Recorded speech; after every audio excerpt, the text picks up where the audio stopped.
Before we get into today's episode, I'd like to take a moment and address the events that have occurred over the last few weeks. The recent passing of my father, very sudden, unexpected, and I know that a lot of you already know that. But if you didn't know, that's why I didn't post at all last week and a half, really.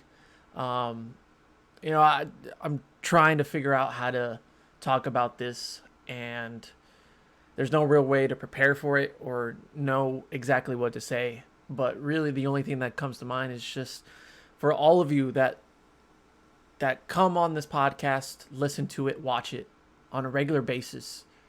It means so much to me. So I know that a lot of you are on here today, listening to this, watching this, whatever, and are wondering how I'm doing, how the family's doing. And, this has been close to 2 weeks now, which is crazy to me because it feels like it just happened yesterday. But, we're coping with it. I don't want to make this just a complete conversation about it because I do want to get into the topic at hand, and it helps me cope. It helps me get through it. And knowing that you guys are intrigued by my opinions and all that, it's always a blessing to get to do that for an audience. But I know you guys are hoping the best for me and my family, obviously. I think that we're in a good place right now for the circumstances at hand. We're never gonna really deal with it in the best way possible or know how to deal with it. And I've never been in the situation before with a serious death in the family. But all we're doing is just trying to get through it day by day and make the most out of it for what we have. And we just never know at any moment what could happen. But I just want to thank all of you. I mean, really, I can't even explain to you how overwhelming in a great sense the messages, the prayers, the condolences, all that, people that I haven't talked to in months or years. And a lot of the people that I appreciate and love having in my life. It's nice to hear from them, even though in these circumstances may not be the best. But knowing that you guys are there for me, knowing that you support me through whatever I do or what I'm going through, and my family and I can't thank you enough. It's been in a euphoric last couple of weeks, realizing how grateful I am and appreciative of everything that's in my life. And I know that even though he passed very suddenly, that my dad would want me to do what I love and continue on in his memory. He wouldn't want me to just like go through this sad or angry. He always gave me a little heads up of like, when I am gone, like, just take care of the family because you're all we got, when it comes to a man in the house.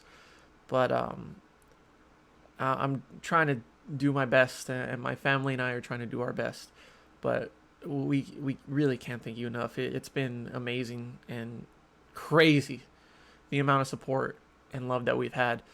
For any of you that have donated money to the GoFundMe that my sister started for the funeral expenses, honestly, I couldn't believe it. My mom said a number, and I was like, what does that mean? Like, that sounds like a big number. I'm thinking that it's the funeral costs, and it's just another thing that we got to worry about. But when she told me that we got over $4,000 in donations in just a few days, it's mind-blowing to say the least. So thank you so much to anybody that did that. The GoFundMe is still available. I will put the link down in the description below. For any of you that would like to donate, I know that we've surpassed the funeral cost, but I don't want to sound greedy or anything like that. So if you don't feel comfortable doing it, or you just wouldn't like to, that is completely fine. I completely understand that point. but any financial help would be amazing at this point in these circumstances. So if you'd like to, that is out of the kindness of out of your heart. The link will be down in the description, and it does give you the option of keeping it anonymous or putting out your name. I will keep track of those over the next few days, and anybody that donates, I will gladly reach out and thank you personally for not only doing that for my family, but for me personally, because that means that you're here with me and you're supporting me in the best way possible. So, I know I'm going a little bit of a rant here, but thank you so much, everybody. I hope you enjoy the content that we're going to be putting out. I didn't watch football last week, really, and I barely watched it this week just because I'm still trying to, get back to a normal schedule. But just know that the next few weeks, months, whatever, in this football season, I'm going to dedicate myself trying to balance everything in my life, but also still put out great content for you guys. So thank you so much, and I hope you enjoy this episode. Have a great night.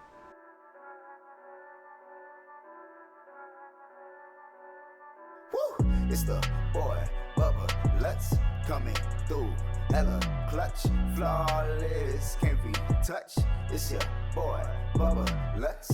Yeah, I need that hot take. I need the truth and everything that is not fake. So tell me who's the... Welcome back, Bubba Bunch, to another episode of the Bubba Lutz Sports Podcast. I believe it is episode 240. Just bear with me with this the next few days or few episodes that we're putting out, because it's been trying to get accustomed to everything again, as you heard earlier. I'm back. I've finally got some time to put something together for you guys, and I feel like this is a good time to talk about this certain topic about the Dallas Cowboys and where they are in the season so far, as we are already a month into the season, which is ridiculous to think of. But I think later on this week we're going to do an episode talking about all the teams and where they're at after a month of football, and whether or not it's going in the right direction or not. And then we'll do winners and losers with Kevin, hopefully tomorrow. So the following day after that, I want to put it out on Wednesdays, just depending on his schedule and when he's available. But I wanted him on this podcast to talk about the win for the Dallas Cowboys on Sunday. I already forgot who they played. They played the Carolina Panthers. I'm not going to lie. It took me about a minute to figure that out. But a very good win for the Dallas Cowboys after another great win on Monday Night Football just 6 days before against the Eagles. And really the conversation these last few days is, are the Cowboys a Super Bowl contender? And should we consider them a Super Bowl contender at this point because of how impressive they have been over the last few weeks? Now, I will say that, I wasn't high on the first two games as many people were, but I could honestly say that in the last 6-7 days of two games for the Dallas Cowboys, you know what? There's something there. There's something there, and I'll answer that question about whether or not they are Super Bowl contenders in a moment. But another great reason why I want to get on this podcast today and talk about the Dallas Cowboys is because just an hour ago from recording this, Jalen Smith has been cut by the Dallas Cowboys, former Pro Bowler, the man that got paid over $7 million this offseason to stay with the Cowboys and to really make it or break it this season. And surprisingly, to the shock of many Cowboys players and fans, including myself, it came as a huge shock to me. And it really opens the conversation of why did they do it now? I don't want to spend a lot of time on this because I want to put this out as quickly as I can. But, I mean, it's not the fact that they cut him, right? Like, I have said without Kevin in multiple podcasts that I believe that Jalen Smith is just not the same player anymore that he once was. And I didn't think he deserved to come back and earn that $7 $8.9 million, whatever it is, if he did stay post a certain date in the offseason. I felt like it was time to move on from Jalen Smith. If you did keep him after that certain date in the offseason, that you may want to trade him. And if he doesn't cut it this year, which I was 99% sure that he wouldn't, you get rid of him. You get rid of him. You may get rid of Leighton Vander Esch as well, depending on his play this season.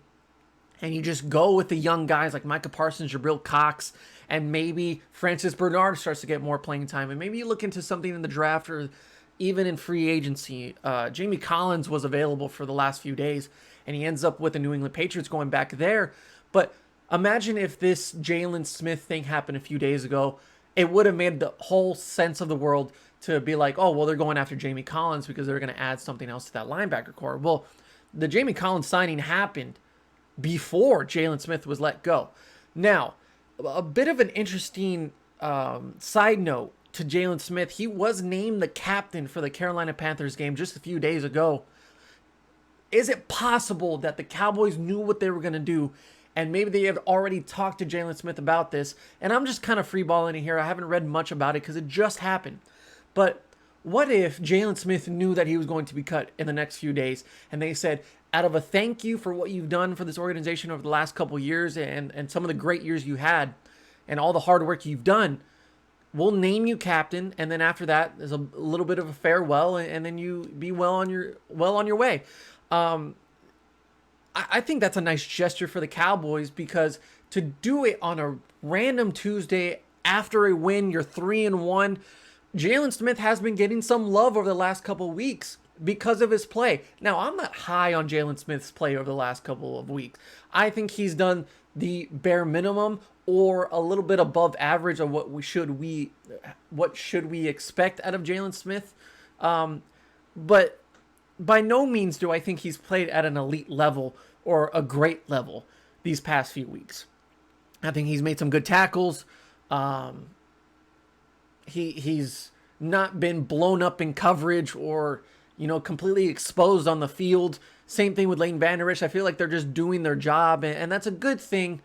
But I'm not seeing elite level, elevated progress with Jalen Smith that goes back to his rookie season with the Dallas Cowboys, where him and Leighton Vander Esch were just all over the place. I think he was doing good enough to stay on the team, and if he would have played at that level the entire year, I think it would have been fine. I think that after that year, then the Cowboys move on. But this is where it gets a little bit interesting of why Jalen Smith was cut on a random Tuesday after a win where he's been playing decent. I'll say that. And I'm just trying to think about it. Like, my issue is that if you're going to pay him that full amount, which they still will owe him at this point, they're not going to just completely cut him off and not pay him at all. He's going to get his money. Why not just keep him at that point? And I'm thinking, well, maybe it's just they tried to trade him, but no one was willing to take that offer. It was an offer that they would clearly refuse. Okay, you couldn't trade him, so then you cut him. Well, that's interesting because the depth at that linebacker position, although with Micah Parsons and Keanu Neal there, is still a little bit light. Micah Parsons playing a little bit more of that defensive end and a pass rusher over the last couple of weeks. Keanu Neal's been on the COVID list, and he's barely coming back, I assume, this week. But he's going to be rushing the passer a lot more, so you need someone to be a stand-up linebacker alongside Leighton Vander Esch. And I just don't understand why the Cowboys would let go of him now. And let's think about it this way, too. It's Jalen Smith. It's not just some regular bum from the street. It's Jalen Smith. Jerry Jones, Stephen Jones, and Mike McCarthy absolutely love this guy. He is a culture type of guy in this organization. They have given him time after time and chance after chance. It bothers me that all of a sudden now this is when they cut ties. I really don't understand why they're doing this unless there's going to be another move to follow. Is it going to be a guy from the practice squad coming up that they absolutely love? Could they go after someone in free agency? I don't know. The timing of it just doesn't make sense because of who he is and what he means to the organization and the chances that they have given him. Why not just wait until the end of the season? There's got to be more to the story than just he's not playing at a great level. I think he was playing worse in many points of the season last year and the year before that to where you could have made that case. But Jalen Smith has been all right on film. He's been okay, and this defense has stepped up to the plate. Look, if you're going to cut someone out of performance, why is Anthony Brown still on the team? He's on the contract. He's owed money. Why is he still on the team while Jalen Smith is not? If this is about play, then I have plenty of examples to choose from of guys that don't deserve to be on that roster either. And Anthony Brown's number one, and he's still on the team. So I don't think it's performance. Is this a statement to say we are going to be serious this year, and if you're not playing at this high level, then we're going to cut you? Well, I'm thinking that him and Lane Vander Esch are playing at the same level, so that's not an excuse either. And that goes back to the first point. Why is Anthony Brown still on the field? This has to be something to do with a deal or an expected signing for the Cowboys. This is not even about the money at this point because that money is still owed to Jalen Smith. So I'm thinking that someone's going to be brought in. Someone's got to be brought in, whether that's Jabril Cox, taking over a role and they just want to go with him. They want to go young, or they get someone from the outside. It really just boggles my mind that Jerry Jones would suddenly just change his mind. It's a guy that he absolutely loves. So we'll see over the next coming days because it just happened an hour ago. But man, oh man, this is pretty interesting because when I saw the notification, I was like, Jalen's the last guy I would assume to be cut from this team so early in the season because of how much he loves the organization and the love that they have for him. And he's a leader, really, in this locker room. And he was just named captain a few days ago. So it's pretty interesting. We'll keep an eye on that over the next few days. And if we have any updates, then I'll obviously do a podcast on that. But really interesting stuff for the Dallas Cowboys. And we'll see how they approach it over the next few days or few weeks going into the game against the Giants. Let's talk about the last few games for the Cowboys and talk about their season so far. Look, Super Bowl contention for me is a little bit of a far-fetched thing at this point. And you know me, I'm a very pessimistic guy and very critical guy when it comes to the Dallas Cowboys and their Super Bowl hopes.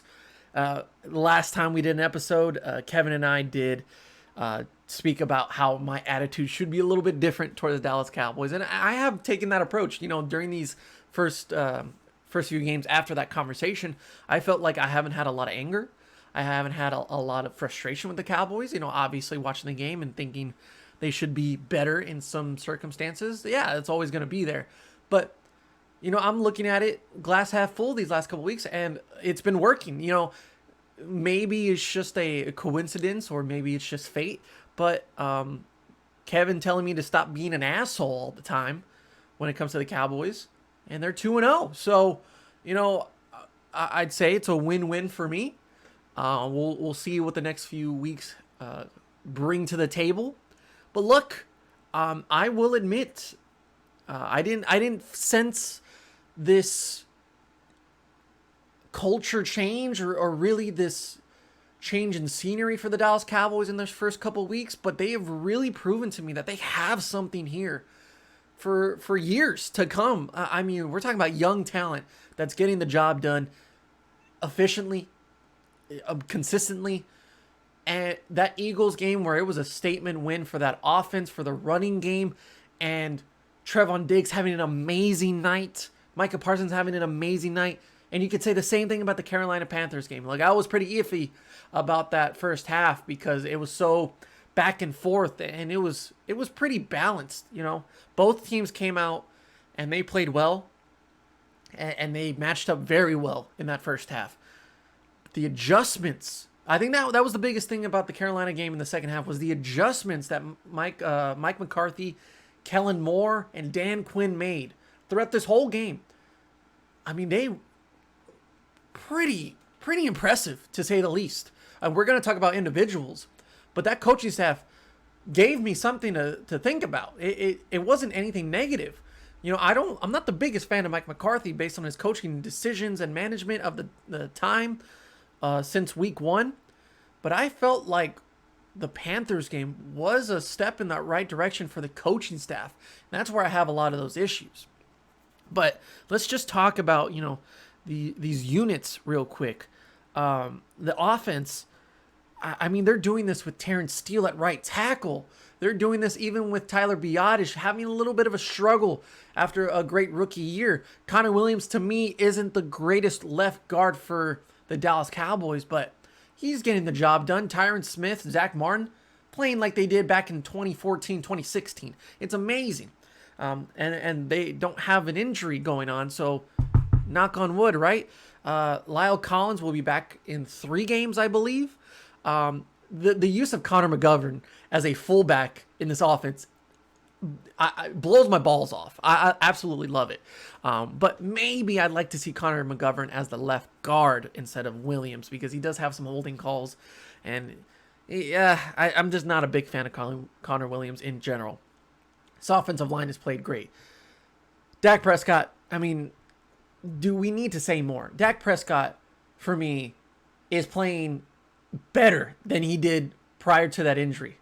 It's amazing to watch how he's had to transform his game to more of a pocket passer now that he's a little bit worried about getting hit. And it's not even about worried about getting hit. I'm more worried about him getting hit. But you can sense that he's not going to run as much and the read options aren't going to be there. I think there's plenty of times in these games where I noticed that maybe a read option would be great in the red zone, and they used to run it prior to that injury and they don't run it now.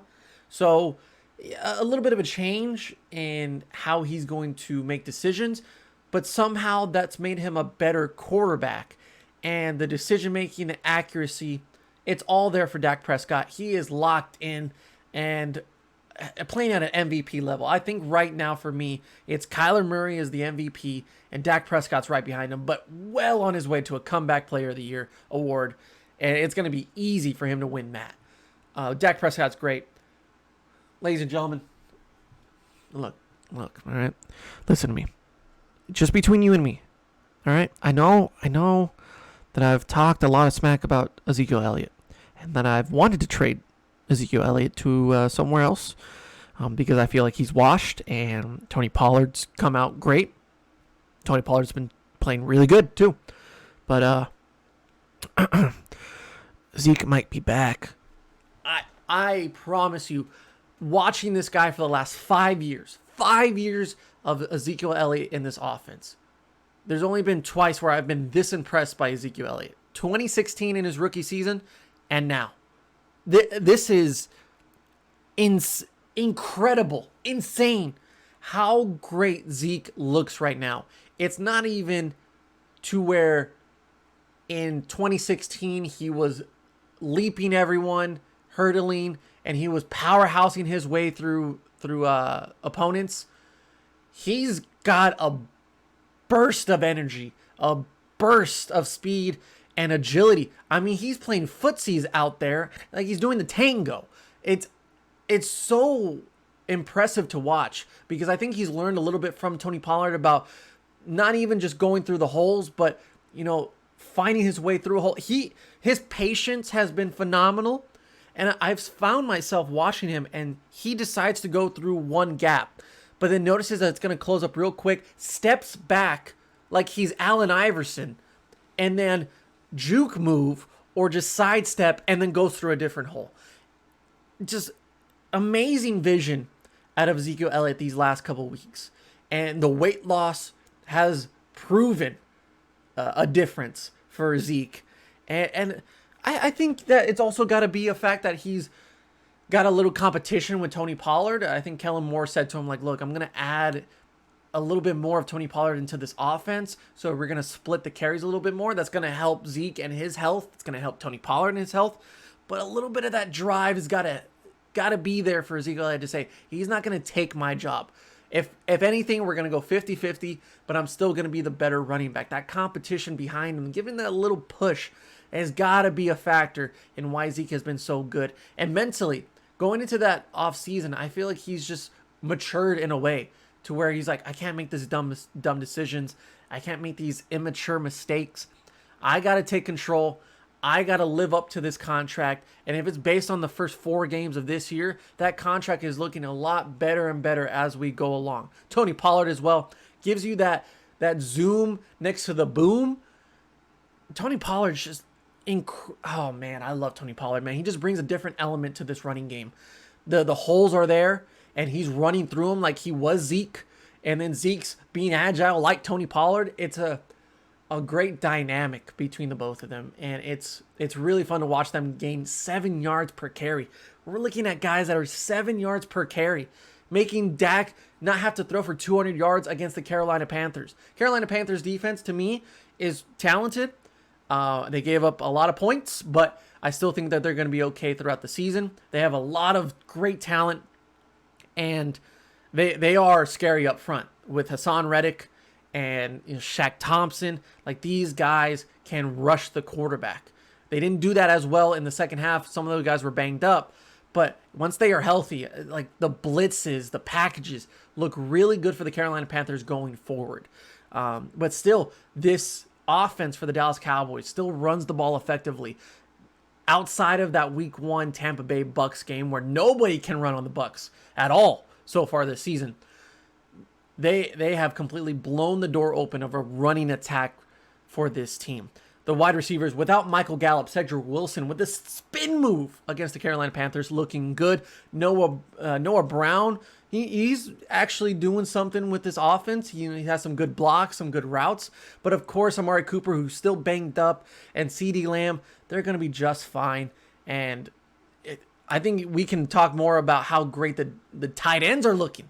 Dalton Schultz is, I think, the second best tight end in football right now statistically. Outside of Travis Kelce or Rob Gronkowski, he is in the top 5 category of tight ends right now. It's really fun to watch Dalton Schultz because he can block, but his ability to be a passing threat and a weapon for Dak Prescott has come alive in these last 7 days, really. The Monday night game against the Eagles and then the Panthers game, he looked damn good. Blake Jarwin getting a little bit in the mix too.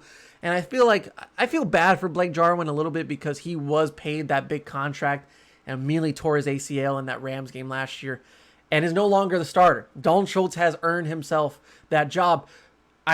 You just got to go with the hot hand. Dalton Schultz, ever since last season, has been one of the most impressive players, not only on the Cowboys, but I think around the league, for the way that he stepped up and taken a role on this offense. It's tremendous, tremendous work for Dalton Schultz, and I'm really happy for him. I didn't expect anything like this for Dalton Schultz in his NFL career.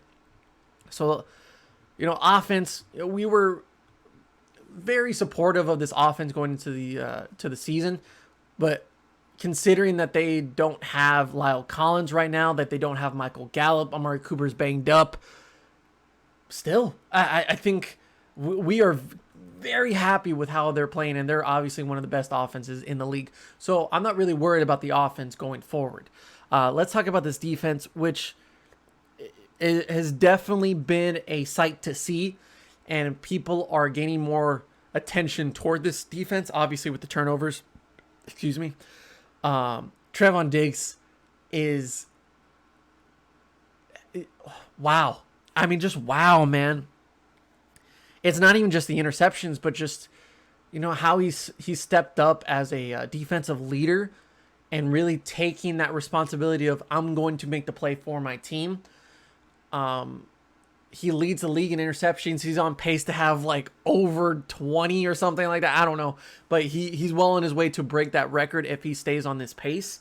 Micah Parsons, we can talk about Micah Parsons all day long, but what he's been able to do as a pass rusher, as a linebacker, he had more of a 50-50 split. Probably played more linebacker than pass rusher in this past week against the Panthers, but he looked damn good against the Eagles as just a pure get-to-the-quarterback type of guy. Let's talk about the front seven real quick, because we're talking about a front seven that doesn't have DeMarcus Lawrence, who is obviously one of the best players on this defense.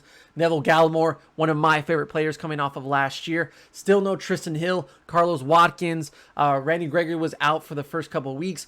Bradley and Nye's been out. Dorrance Armstrong's been out. Keon O'Neal's been on the COVID list. And yet, that doesn't matter at this point. Think about how bad this front seven, and especially the interior, has been at stopping the run. Now, I don't think they're perfect because I'll get more into this in a second, but just the chunk yardage, like big runs, big pass plays given up by this defense. But overall, the efficiency of stopping the run and consistently through 60 minutes of football, this has been a huge improvement for this defense. And we're doing this with guys like Brent Urban, with Quinton Bohanna, Chauncey Golston. These guys are not going to be the best defensive tackles or defensive ends in football. We're never going to talk about them at that level. But what they've contributed to this defense already. Chauncey Golston, amazing in Carolina, against Carolina. Brent Urban has been the starter and has been decent. Like they haven't exposed him. They haven't exploited his weaknesses. But there's a guy that I want to talk about. The great name, but he's also a great player so far, Osa Odigizua. Osa Odigizua, I learned just today that the 5 best defensive tackles in football that get to the quarterback the most include Aaron Donald, J.J. Watt, Calais Campbell. There's one other name that I just can't think in my head. But who's at number 5? Osa Odigizua. I think he has like 18 at this point. He's the 5th best defensive tackle in football right now at getting to the quarterback. Absolutely amazing for a rookie to do that. And guess what? Osa Odigizua as your defensive tackle. Well, you need another one. Brent Urban, you're doing okay. Carlos Watkins, we'll see you when you come back. But they don't have Neville Gallimore on the field right now. Imagine what it's going to be like with Gallimore and Odigizua on the same field, on the same line. Then you have Randy Gregory on one side. Then you have DeMarcus Lawrence or even Micah Parsons on one side. This is a unit that at the beginning of the season we're like, there's still a lot of question marks. And I feel like a lot of those questions have been answered. For the long term as well, Gallimore is going to be there a long time. Also, Odigizua is going to be there a long time. Carlos Watkins and Brent Urban were brought in as free agents, just for some depth. And they've, for what they've needed to do. Like, this was a certain situation where they were brought in for this certain struggle, was when guys got hurt. They've done their job. But maybe a not so often big chunk yardage of a run given up, I can live with that. But as long as you don't give that up for 60 minutes, it's exactly what they're doing right here. Terrell Basham, Quinton Bohanna, Bradley and these guys are doing their job just to be a placeholder until those other guys come back. And we just talked about Micah Parsons being a great pass rusher. Lane Vander Esch, he's been playing pretty good. Randy Gregory looked really good against Carolina, even though he was dealing with some type of injury. Chauncey Golston had some great plays as well. Keanu Neal is going to come back from COVID protocol, and he's going to be, let's see if he takes over the role for Jalen Smith or if he goes back to maybe a pass rushing linebacker. We'll maybe see a little bit more of Jabril Cox over the next couple of weeks. But so far, so good for this front seven. And then we go into the secondary, and man, oh man, other than Anthony Brown, there's nothing but good things to say and optimistic things to say about this secondary. Trevon Diggs is becoming one of the, I'd say, a top 10 cornerback. I've heard people say, is he the best cornerback in football right now? Dear God, can we relax? Jalen Ramsey has that spot, and he's going to have it until he retires. There's no doubt in my mind that Jalen Ramsey is still the best cornerback in the league. And he's still got Jair Alexander. He's still got Xavier Howard. These guys are still better than Trevon Diggs by a large margin. But from what we saw last year, all those big plays given up by Trevon Diggs and looking a little bit lost in that Mike Nolan defense to this offseason, to this preseason, and now to the regular season, still has his moments of learning, which is fair. A second-year guy, you're going to deal with that. But the fact that he is making the plays when he needs to, when a quarterback makes a mistake, it's been hard to say that the Cowboys take advantage of that. When quarterbacks have made mistakes in the past, other than maybe the late part of last year, they never took opportunities. They never capitalized on those opportunities and never got turnovers. Now we're looking at a guy that if you throw in his direction and you make a slight mistake or your receiver makes a slight mistake, like Devontae Smith did, or Jalen Hurts did, in that miscommunication and Devontae Smith slipping on the turf. Easy pick six.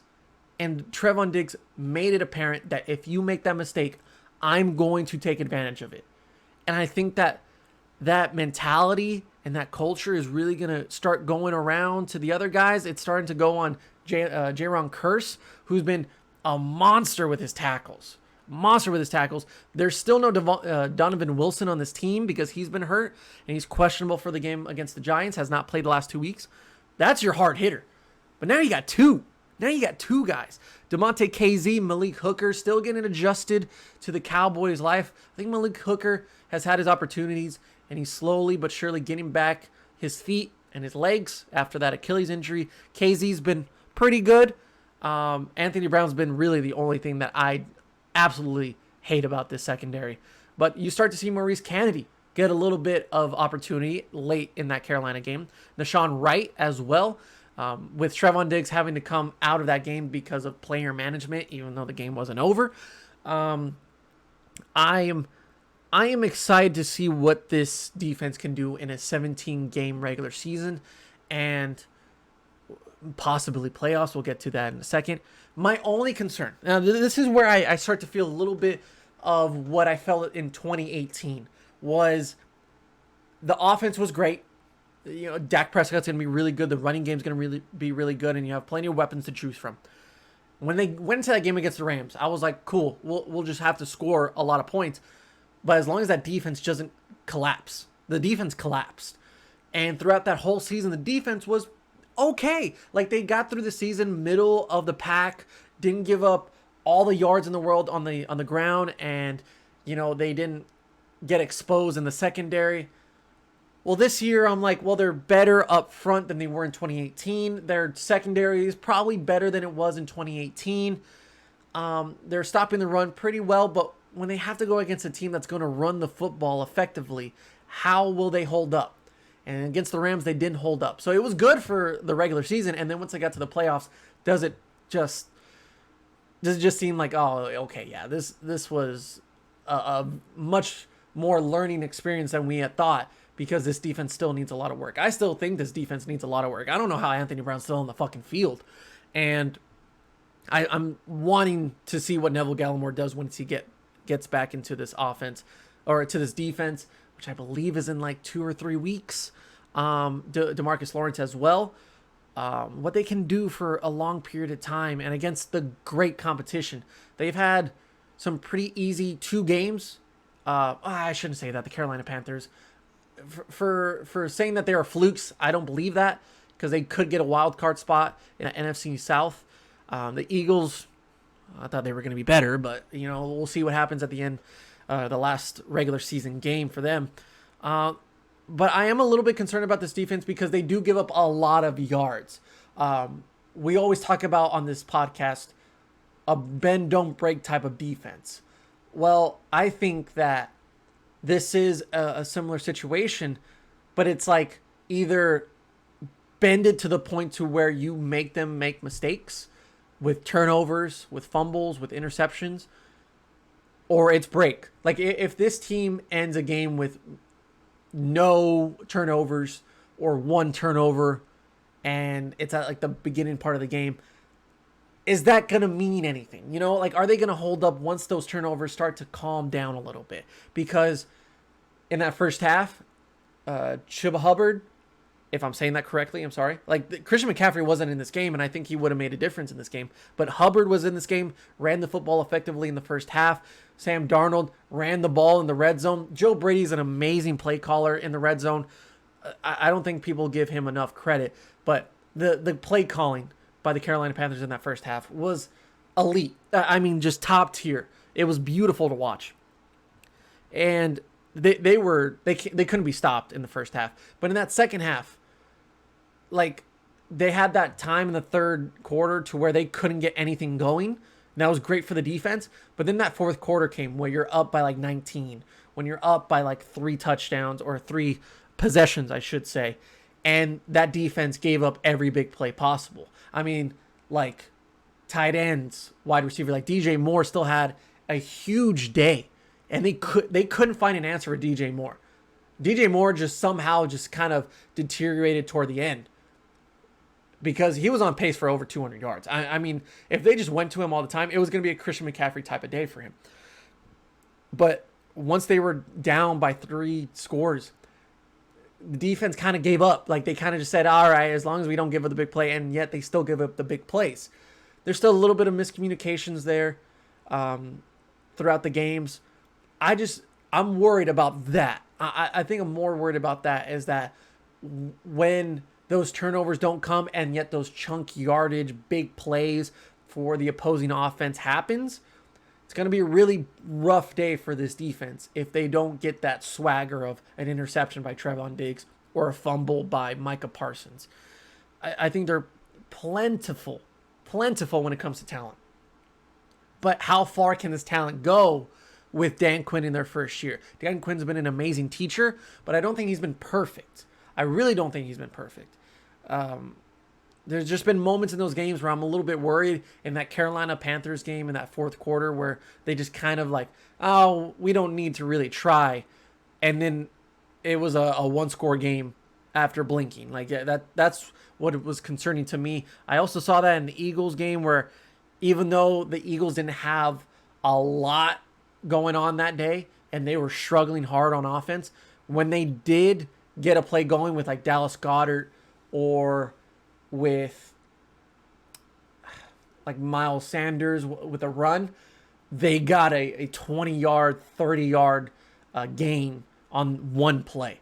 And I don't think that's going to be a possibility for this defense to handle against a better team like the Chiefs or like the Packers down the road, you know? So we'll see. But I'm much more optimistic about this defense than I was 2 weeks ago. I mean, even a week ago. If this was last Sunday, I'm very concerned about what they're going to do against the Eagles and the Panthers. You know, I was very worried. But after these last 2 games, man, there's been a little bit of like, okay, I'm actually seeing something out of these guys. And it's not just like they're playing good and it's going to be a good stretch of games. This is something that can be built for years to come with young guys that are on rookie deals like Trevon Diggs, like Odigizua, Micah Parsons. But then it's also a good balance of those veterans as well. Jalen Smith was one of those guys. But I think there's plenty to work with here. In just week 4, you know what? I may have not given this team enough credit. Now, it was one good game for Mike McCarthy. I think the time management and the clock management, the coaching decisions were nowhere near good for me or good enough against Tampa, against LA, and even a little bit of the Philadelphia game. But you know what? I'm going to give this team credit. I usually don't, but I'm going to give them credit. I still think the special teams is not good with John Fossil. That's 1/3 of the game, and I think the Cowboys get beaten by most teams around the league in that 1/3 in special teams. But Kellen Moore, I love Kellen Moore. That one play call. I know we're not really talking about the Carolina Panthers game in depth, but I think this is more of just what it means for the Cowboys. But that 1 4th down call where they handed off to Tony Pollard, or no, they handed off to Zeke, and then he had the option of going to Tony Pollard to really seal the game. And Kellen Moore, chef's kiss, bellissimo call for Kellen Moore. He's finding that swagger. Him and Dak Prescott have that great connection to where they can trust each other. When Dak did audible on plays in the second half twice, he scored touchdowns twice. Awesome. And I'm really excited to see what they do against the Giants. Could this be a reality check and a piece of a humble pie? A heat check, as I like to call it, to where the Giants give them that ugly game because the Giants are ugly. The Giants are bad. And yet they match up well against the Dallas Cowboys like they did last year. And plus, it's week 5. It's against the Giants at home. Dak Prescott got hurt in week 5 against the Giants at home last year. Kind of weird, right? So, I don't want that juju on me, like Juju, yeah, whatever. Juju Smith-Schuster sucks. What else is there to talk about? Oh, okay. Well, let's answer the question. Are the Cowboys Super Bowl contenders? The critic in me and your favorite podcaster, that answer is no. That answer is going to be no until, let's say week 12 or 13, and they've won 8 or 9 of those games, maybe even 10, and they're playing at this level where they're getting turnovers, the defense or the offense can't be stopped. I would say yes. At that point, I would say, you know what? They scored too many damn points. These defense probably can't keep up with this offense. And this defense, as long as they get turnovers, they'll be fine. I'll say yes. But in week 4, going into week 5, are the Cowboys Super Bowl contenders? I'm not ready to pull that trigger yet. I'm definitely not there yet. I need these performances over a long period of time. And I'm just not ready to commit. In this, my girlfriend, we made it official this past weekend. God bless her. God bless her soul. I'm committed. I am committed 100%. But am I committed to the Cowboys to be Super Bowl contenders? I'm just not ready yet. I need a little bit more time, people. I need a little bit more of the Trevon Diggs interceptions. I need a little bit more of Micah Parsons playing edge rusher and getting to the quarterback. I need a little bit more of CD Lamb getting those first downs and doing that little snot thing. I need Amari Cooper to stay healthy. That's what I need. I just need him to not break a rib or anything like that and look depressed on the sideline. I will say, though, it's been fun to watch this team over the last few weeks. I haven't been this excited to watch this team going into the Giants game since 2016. Or maybe 2018. I may be a little bit more hypercritical there. But, man, oh man, I want to see more of Trevon Diggs. Trevon Diggs is just so fun to watch right now. And every time I see them make a play on defense, he's always there. And I'm like, I can't believe Trevon Diggs is there again. I can't believe Micah Parsons is there again. And it was Oza Digizua, one of the biggest surprises out of this defense so far. So fun. They got a little bit of a swagger going. I like that. It's not hot, boys. We're not going down that road again. But maybe they got some. I was gonna say hot guys, but I don't know. I don't think I should say that. There's something here. There is something here. And over the next few weeks, you're going to start to see a little bit more of happy Bubba criticizing this Cowboys team rather than the hypercritical, just nitpick asshole of a guy. I think we're moving in the right direction. But just hold off on the Super Bowl for right now. Let's win a couple more games. Let's see how they do against these bad teams over the next couple weeks. How they play against the Giants, how they play against Washington. Because clearly they look like the favorites to win the NFC East. Clearly. And that's saying a lot because the last few years you haven't been able to see that at any point during the seasons. But with how bad these other teams are in the NFC East, oh God, I'm going to say it. It would shock me if the Dallas Cowboys choke this NFC East title. But here we are again, So we'll see what happens with the Giants game. We're going to do a preview and a review for that next week. So make sure to tune in for that. Winners and losers is going to be the next episode coming out. I have so many ideas for videos over the next couple days and maybe the next week or so about different things around the league. So hopefully I get enough time to do that. It's just going to be a hard thing for work and for my personal life and all that with everything going on, obviously. But I hope that I can put out some really great content because I have so much to make up for the last week, and I really want to put out great content to really put my mind in a good place right now, dealing with all the circumstances going on. But thank you guys so much for listening. Thank you so much for watching. Make sure to subscribe to the YouTube channel. Make sure to follow on all audio platforms. Make sure to go to anchor.fm/Bubba Lutz to become a paid member with that membership of $1, $5, $10 a month. for me, that goes directly to me. And then, like I said earlier in this podcast, if any of you would like to donate to the GoFundMe for the funeral costs / expenses that we're going to have over the next couple of months, I mean, anything, guys, would be so amazing. And I completely understand if you don't want to do that. But if you do, just thank you in advance. Thank you so much for giving that a thought. We'll see you next time on the Bubba Lutz Sports Podcast. Yeah. Hold on. Tell me who's your top 5 quarterbacks right now, dead or alive, huh? And how much do you care about a ring if the best player got carried by the team? Now, would you lose if it meant a better draft pick? And do you cuss when your team get their ass kicked?